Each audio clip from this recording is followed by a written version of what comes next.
I was married for 8 years. 8 years of what I thought was companionship, understanding, and shared struggles.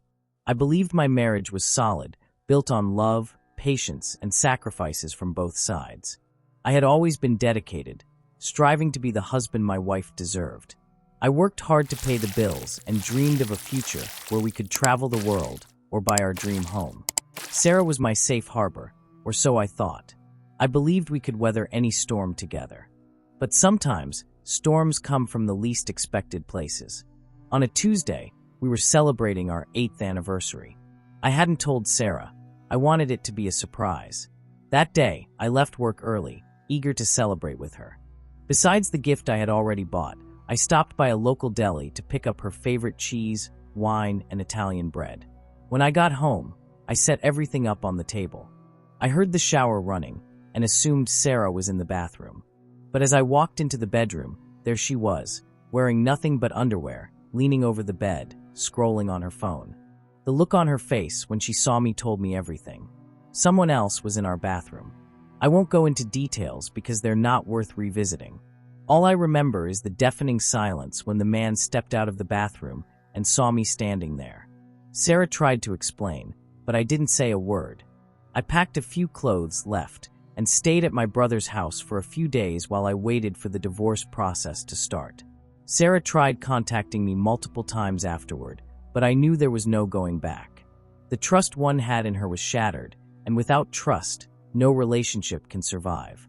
The inevitable divorce happened, and despite everything, I chose to maintain my dignity throughout the process. I didn't want fights or revenge. I just wanted peace. The months that followed were tough. The pain of betrayal was crushing.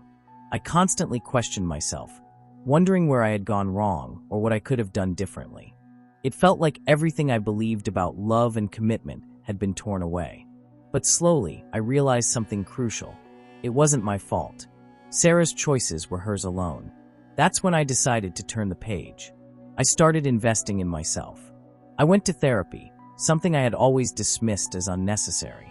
But those sessions literally saved my life.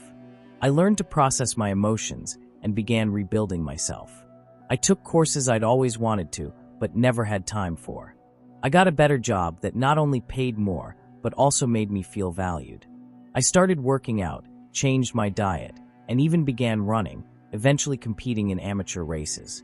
The feeling of crossing the finish line was indescribable, a symbol of the personal triumph I desperately needed.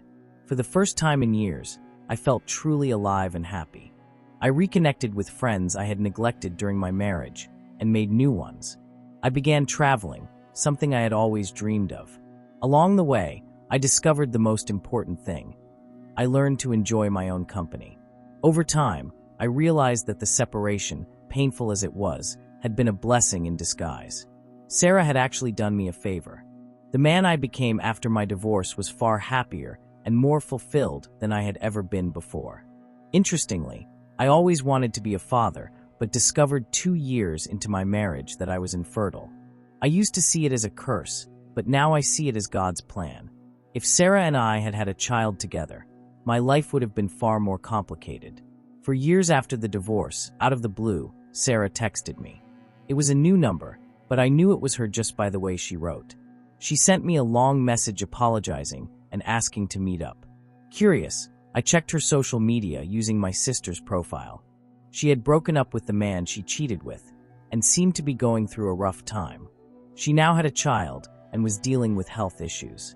I thought long and hard about what to do, but deep down, I already knew the answer. I simply read the message and didn't respond. I had moved on, and reopening that chapter wouldn't bring anything positive into my life. The Sarah I once knew no longer existed, and neither did the old me. I blocked her number without replying, and she didn't take it well. She began asking friends and family about me, trying to understand why I wouldn't respond. She even showed up at my building multiple times, trying to see me. I live in a well-organized, secure complex, with cameras everywhere. Each time she came, I watched her on the security feed. It was oddly satisfying to see her frustration when the staff told her she couldn't come up. The last time she came, she tried forcing her way in. Security restrained her, and the police were called. After several attempts to contact me, she finally gave up. I filed a police report just in case, but thankfully, she stopped bothering me. Looking back now, I'm grateful for everything I went through. The experience, painful as it was, shaped me into the man I am today. Stronger, wiser, and happier. If there's one thing I can say with certainty, it's that my life has never been better. Sometimes, the hardest experiences are the ones that push us to grow. And for that, I'm thankful. If you have a similar story, share it with us in the comments if you'd like me to narrate it. Thank you for watching until the end. Don't forget to like the video and subscribe. See you next time.